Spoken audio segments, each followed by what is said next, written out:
বাংলার বাড়ি প্রকল্পের টাকা নিয়ে যে লম্বা অপেক্ষাটা ছিল সেটা কিন্তু শেষ হতে চলেছে। হ্যাঁ, একদম ফাইনাল ডেট ঘোষণা করা হয়ে গেছে। তো চলুন আজ আমরা জেনে নেব যে ঠিক কবে, কোথায় আর কিভাবে এই টাকাটা পাওয়া যাবে। আসলে সবার মনেই তো এখন একটাই প্রশ্ন, তাই না, যে এই আবাস প্রকল্পের টাকাটা অ্যাকাউন্টে ঢুকবে কবে। লক্ষ লক্ষ মানুষ কিন্তু এই একটা প্রশ্নের উত্তর জানার জন্যই দিন গুনছেন। তো সব জল্পনার অবসান ঘটিয়ে ফাইনাল তারিখটা কিন্তু চলে এসেছে, আর সেই তারিখটা হলো 28শে জানুয়ারি। আর যা খবর পাওয়া যাচ্ছে তাতে মনে হচ্ছে এই তারিখটা আর বদলাচ্ছে না, একদম পাকা। তবে দেখুন, এই যে তারিখটা ঘোষণা হলো, এটা কিন্তু একেবারে হুট করে হয়নি। এর পেছনে একটা বড় সরকারি প্রতিশ্রুতির গল্প আছে। মনে করে দেখুন, এর আগে কিন্তু রাজনৈতিক নেতা অভিষেক বন্দ্যোপাধ্যায় কথা দিয়েছিলেন যে জানুয়ারির মধ্যেই উপভোক্তাদের অ্যাকাউন্টে টাকা ঢুকে যাবে। তো এই 28 তারিখের ঘোষণাটা আসলে সেই দেয়া কথারই বাস্তবায়ন। বেশ, তারিখ তো জানা গেল, কিন্তু প্রশ্ন হলো এই পুরো ব্যাপারটা হবে কি করে। আচ্ছা, এর জন্য যে জায়গাটা বেছে নেওয়া হয়েছে সেটা হলো ঐতিহাসিক সিঙ্গুর। শোনা যাচ্ছে হুগলি জেলার সিঙ্গুরে একটা বড় জনসভা হবে, আর সেই সভার মঞ্চ থেকে কিন্তু সরাসরি উপভোক্তাদের অ্যাকাউন্টে টাকা ট্রান্সফার করবেন স্বয়ং মুখ্যমন্ত্রী মমতা বন্দ্যোপাধ্যায়। কিন্তু ঘটনাটা শুধু টাকা দেওয়ার মধ্যেই সীমাবদ্ধ নেই, এর সঙ্গে কিন্তু একটা বড় রাজনৈতিক প্রেক্ষাপটও জড়িয়ে আছে। আর সেই গল্পের কেন্দ্রে রয়েছেন প্রধানমন্ত্রী নরেন্দ্র মোদী এবং মুখ্যমন্ত্রী মমতা বন্দ্যোপাধ্যায়। আর এখানেই ব্যাপারটা বেশ ইন্টারেস্টিং হয়ে উঠছে। দেখুন, কিছুদিন আগেই কিন্তু প্রধানমন্ত্রী সিঙ্গুরে একটা সভা করে গেছেন।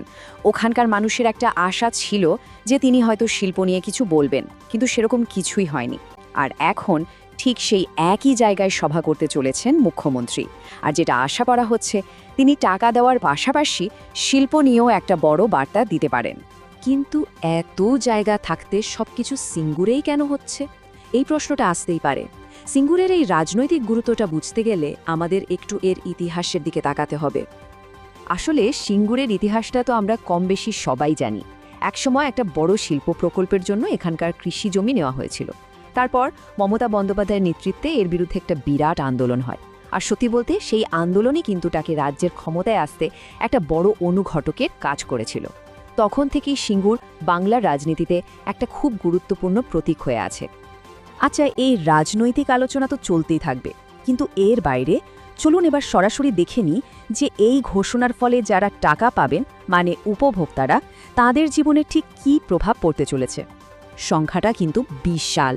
প্রথম কিস্তিতে টাকা পেতে চলেছেন প্রায় 16 লক্ষ উপভোক্তা। ভাবুন একবার, এতগুলো মানুষের জন্য এটা যে কত বড় একটা স্বস্তির খবর তার বলার অপেক্ষা রাখে না। তবে গল্পটা কিন্তু শুধু এই বাড়ি তৈরি টাকা দেওয়াতে শেষ হচ্ছে না।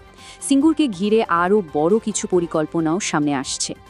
যেমন ধরুন, খুব সম্প্রতি রাজ্য মন্ত্রিসভা সিঙ্গুরের জন্য আলাদা করে 500 কোটি টাকার একটা বিনিয়োগে ছাড়পত্র দিয়েছে, যা থেকে পরিষ্কার বোঝা যাচ্ছে যে এই এলাকাটাকে নিয়ে সরকারের একটা বড় অর্থনৈতিক পরিকল্পনা রয়েছে। তাহলে সব মিলিয়ে বলা যায়, এই যে 28শে জানুয়ারির অনুষ্ঠানটা হতে চলেছে, এটা শুধু কিছু মানুষকে টাকা দেওয়া নয়, এটা একই সাথে একটা বড়সড় রাজনৈতিক বার্তাও বটে।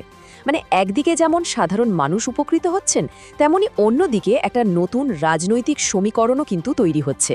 তো শেষ প্রশ্নটা এখানেই এসে দাঁড়াচ্ছে, এই যে আয়োজন, এটা কি নিছকই একটা টাকা দেওয়ার অনুষ্ঠান, নাকি সিঙ্গুরের মাটি থেকে একটা নতুন রাজনৈতিক অধ্যায়ের সূচনা হতে চলেছে?